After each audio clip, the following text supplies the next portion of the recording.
मेरे सारे अजीज़ दोस्तों, आप सबको मैं फिर से स्वागत करता हूँ। पिछले दिनों हम परमेश्वर के राज के बहुत सारे विषयों के बारे में, पहलुओं के बारे में हमने चर्चा किया है और हम चर्चा करते रहेंगे, क्योंकि ये कोई एक दिन का चर्चा नहीं है। हमें परमेश्वर के राज में जीना है, परमेश्वर के राज में रहना है।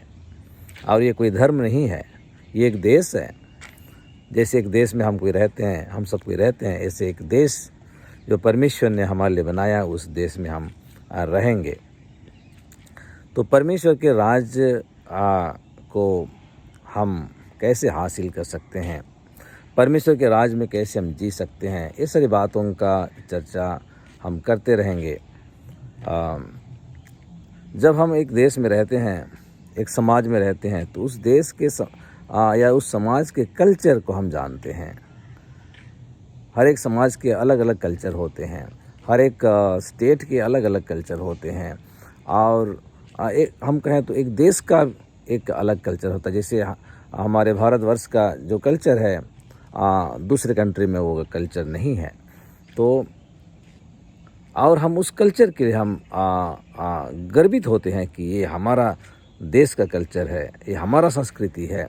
तो परमेश्वर के राज का संस्कृति, परमेश्वर के राज का कल्चर को हमें जानना है, क्योंकि कल्चर क्या है? कल्चर जिसके साथ हम जीते हैं, जो हमारे हर रोज़ के जीने का तरीका है। कैसे हम उठते हैं, बैठते हैं, पहनते हैं, बातें करते हैं, वो सब हमारा कल्चर का एक पार्ट है।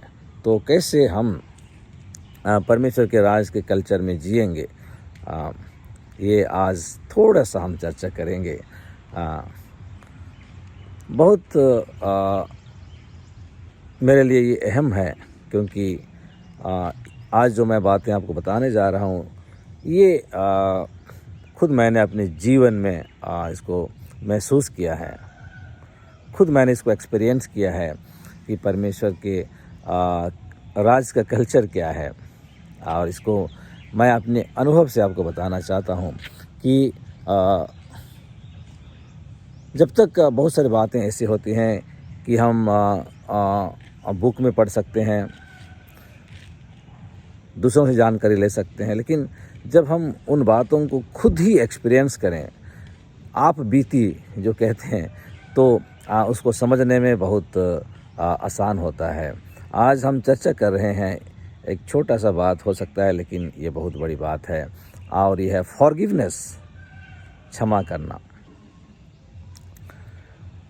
हमारे जीवन में हम हर कोई, आप, मैं, हर कोई कभी न कभी इस दौर से गुजरे हैं कि हमें तकलीफ़ हुआ होगा, किसी ने हमारे खिलाफ़ अफवाहें फैलाई होंगी, किसी ने हमारा अपमान किया होगा, किसी ने हमें बदनाम किया होगा, किसी ने हमें चोट पहुंचाया होगा, किसी ने हमें तकलीफ़ पहुंचाया होगा।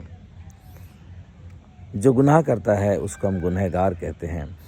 तो हमें लगता है कि ये मेरा गुनहगार है, ये मेरे खिलाफ़ बगावत किया है, ये मेरे खिलाफ़ षड्यंत्र रचा है, ये मेरे को बदनाम किया है, ये मेरे को दुख दिया है, ये मेरे को तकलीफ़ दिया है। ऐसी परिस्थितियों से आप बहुत बार गुजर चुके होंगे, लेकिन उसके बाद आपका रिएक्शन क्या है, इसको भी जानना बहुत ज़रूरी है। एक छोटा सा दृष्टांत यीशु मसीह ने बताया कि किसी महाजन के, जो मनी लेंडर जो रहते हैं, जो दूसरों को उधार देते हैं,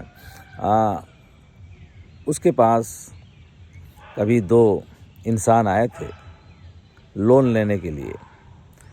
एक मान लीजिए 500 रुपये का लोन लिया और दूसरा 50 रुपये का लोन लिया। लेकिन समय के साथ साथ उन दोनों को लोन को रीपेमेंट करने के लिए उनके पास कुछ भी नहीं था। अर्थात बहुत दिन बीतने के बाद भी वे अपने लोन को चुका नहीं पाए। तो उस वक़्त ये जो देनदार था, जो लोन देता था, वो क्या किया होगा। आप सोच रहे होंगे कि वो ज़बरदस्ती जाके वसूल किया, अपने दासों को भेजा, उनको पकड़ा, उनको पीटा और उनका जो कुछ भी था उनसे ले आया। लेकिन यहाँ पे वो महाजन ने ऐसे कुछ नहीं किया। वो उन दोनों का जितना ये इसका एक पहला का 500 था, दूसरा का 50 जो लोन था, दोनों का लोन को वो माफ़ कर दिया। तो इन दोनों में से कौन उस महाजन से ज़्यादा प्यार करेगा? निश्चय ही जिसका 500 रुपया क्षमा हुआ होगा, 500 रुपया का लोन माफ़ किया हुआ होगा। ऐसे ही मैं आपको बताना चाहता हूँ कि हम सब गुनहगार हैं। हो सकता है हमें लगता है कि मैंने क्या गुनाह किया है, मैं तो हमेशा परमेश्वर से प्रेम करता हूँ। लेकिन स्वभाव से जब हम पापी ही थे, आदम के पाप के कारण जब पाप का स्वभाव हम में था, हम किसी न किसी के खिलाफ हम गुनाह किए, हम परमेश्वर के खिलाफ हम गुनाह किए हैं। लेकिन परमेश्वर ने कभी भी हमारे गुनाहों पर दृष्टि नहीं किया।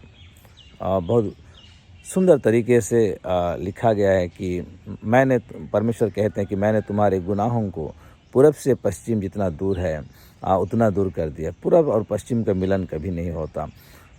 तो ऐसे हमारे गुनाहों को परमेश्वर ने, आप किसी भी तरह का गुनाह को यहाँ जिक्र कर सकते हैं। यहाँ छोटा गुनाह बड़ा गुनाह नहीं, गुनाह गुनाह ही होता है। लेकिन हमारे सारे गुनाहों को परमेश्वर ने माफ़ किया।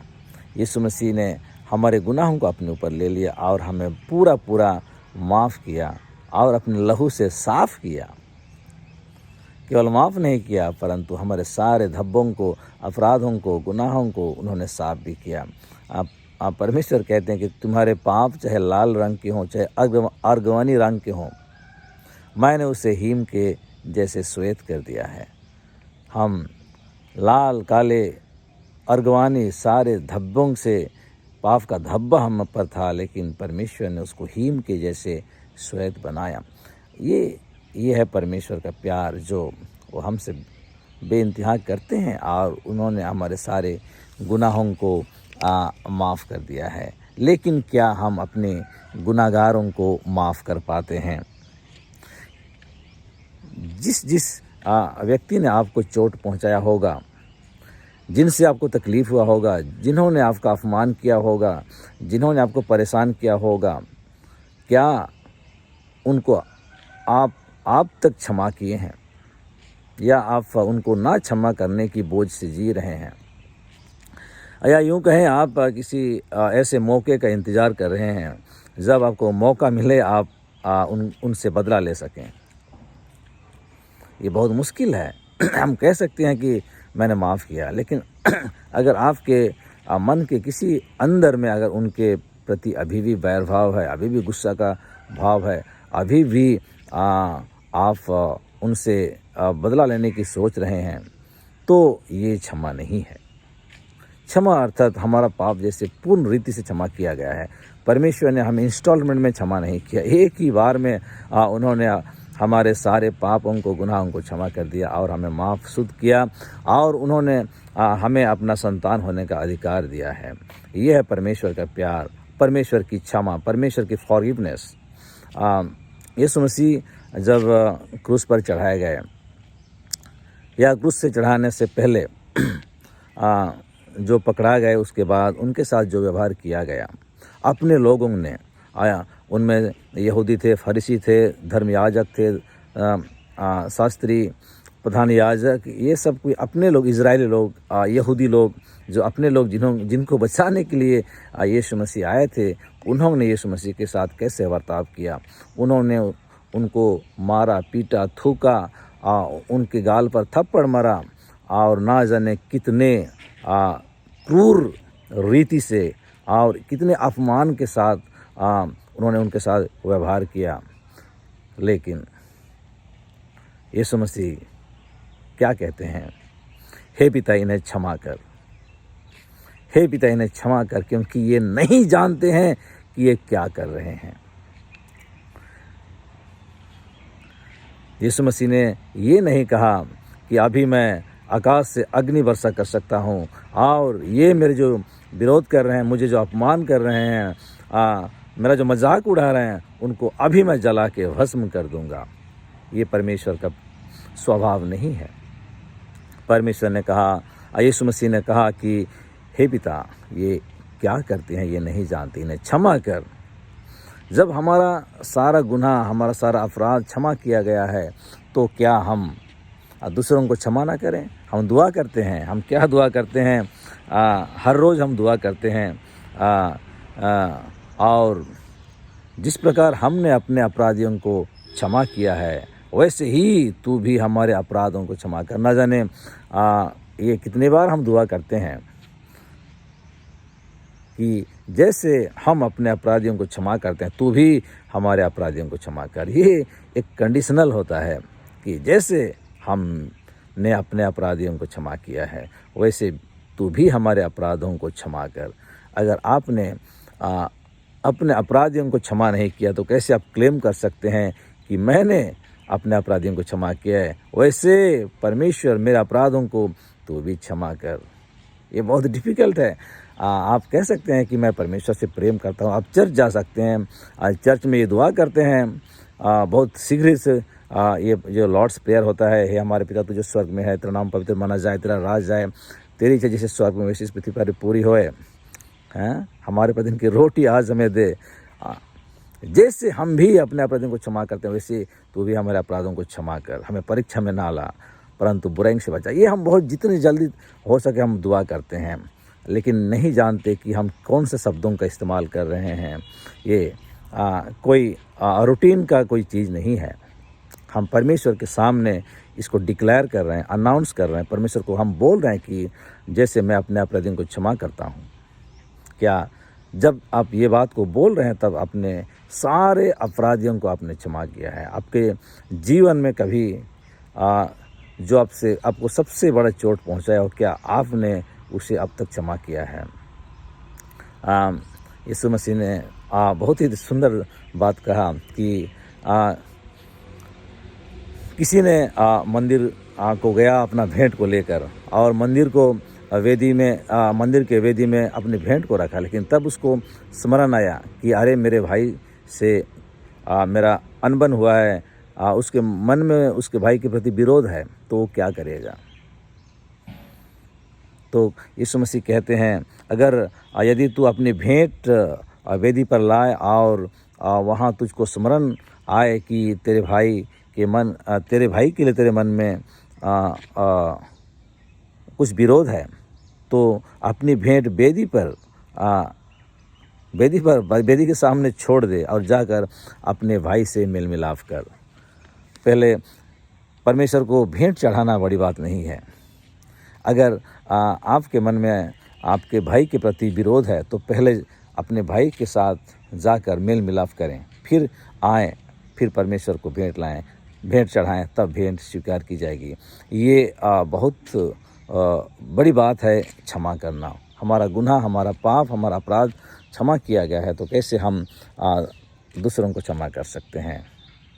इस क्षमा करने की ताकत परमेश्वर आपको देते हैं।